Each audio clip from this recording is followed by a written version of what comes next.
Hi, so welcome back to Competition 5 and why you should care about the competition. And we've done a bit about market share and finding your place and where your current clients come from, which links to our previous videos on niche and avatar a little bit. And so we're just going to continue with this with the big answer. Who is your actual competition? Whether you're going for big slice, small pie, small slice, big pie, who is your actual competition? The answer is anyone who can take your current clients away or would interest that finite amount of people who are ready for change, have some money and have the time. So that's who the competition is, and obviously it very much depends on your niche or your segment as to who you're in competition with.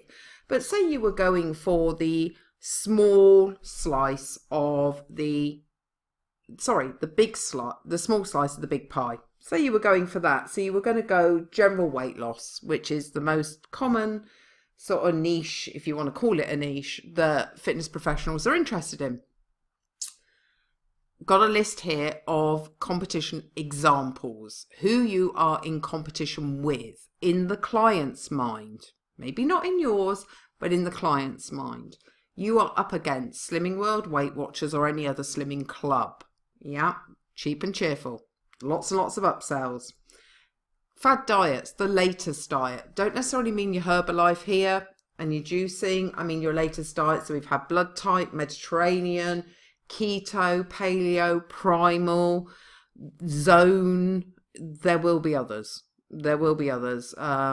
We've had, you could even call low carb, low fat as fad diets. They've maybe lasted a bit longer than others, but these are the fad diets. You're up against them. You're up against when they do TV advertising about their awesome results for books and DVDs. Obviously, the ones that you tend to focus on is other fit pros in your area and what they provide as a service and who they are targeting. Boot camps, as a cheaper exercise sort of provider. You may be in that niche yourself. Then you're up against other boot camps and all these other ones. Gym classes. Now, if you're based in a gym, and people go, oh, you've got endless supply of PT clients. Well, some people join a gym and they've joined a slimming club and they've committed that money to those things. And they're like, PT, why would I need that? I can go to all these classes as part of my gym membership. I've had my induction on weights. I can go swimming and I'm a member of Weight Watchers. I don't need a PT. It'd be lovely to have one. Don't have the money. Don't need one. I'm going to achieve the results doing it this way. Running clubs, amateur stuff, running clubs. In my local area, there's a running club that's been going 5-6 years. Everyone's a volunteer. About a year ago, the lead coach of that running club, all qualified and everything as a coach, started to work with, I think, is it Clean 9? It's the aloe vera people. Got tons of business because they listen to that person, because in that circle they're an influencer. That person's recently got a PT once a week, and now I notice that other people that she knows are going to that PT. So that's an influencer for you, but that's competition as well, particularly if she's selling this aloe vera stuff. So that's competition. And pills and operations and doctors, and the NHS often provides free dietitian advice, that type of thing. If you are in the general weight loss market, this is a list of your competitors, and it's not it's not a comprehensive list. This is just examples. You're up against all these people on those 7 P's that have been discussed in earlier videos, on your price, on your product, on the place that you act, on the times that you're there, on your promotions, on your physical evidence of the service that you give. You're up against all of these. And the sad thing is, most of you have not done enough effective research on these to really know what you're up against. Clients know. So when you go on a little rant against Weight Watchers and how awful their, bounce back rates are, that they only get 10% results, you don't know your long-term results, because most fit pros that I've met do not track over 5 years. They're not in touch with an ex-client who left them 2 months ago, let alone 5 years. So they don't actually know their results.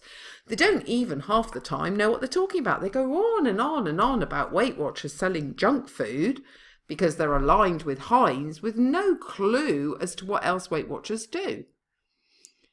Which may sound fine to other fit pros because we're all on the same bandwagon and we'll all hate on Weight Watchers. Sounds complete rubbish to someone who's been to Weight Watchers. All it comes across as is some ignorant person having a pop about something they know nothing about. Because they've not been there, they've not done the research, they don't know what's on offer. The client is looking at, say, for £5 a week, I can go to a group where I'm supported, I can be added to a membership site where I get lots of recipes, I can buy extra magazines, I can buy snack bars.